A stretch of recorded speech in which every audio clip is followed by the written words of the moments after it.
ಐಶು, ನೀವ್ ಹೇಳಿದ ನಿಜ ಅಂಕಲ್. ಒಬ್ಬ ರೌಡಿನ ಮದುವೆ ಮಾಡ್ಕೊಂಡ್ರೆ ನಮ್ಮ ಮನೆ ಮರ್ಯಾದೆ ಎಲ್ಲ ಹೋಗುತ್ತೆ ಅಂತ. ಅದ್ ಮದ್ವೆಕ್ಕಿಂತ ಮುಂಚೆನೆ ಹೊಟ್ಟೋಯ್ತು.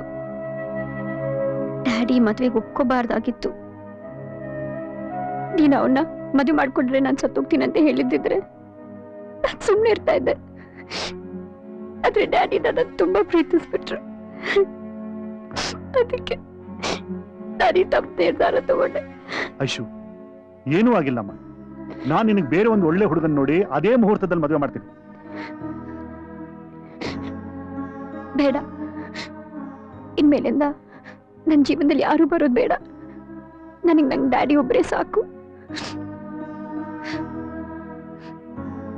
ಸದ್ಯ ಅವ್ರ ಹೊಡಿ ಮದ್ವೆ ಆಗ್ಲಿಲ್ವಲ್ಲ, ಅವನ್ನ ಮದುವೆ ಆಗಿದ್ದಿದ್ರೆ ದಿನಾ ನರ್ಕ ಅನ್ಭವಿಸ್ಬೇಕಾಗಿತ್ತು.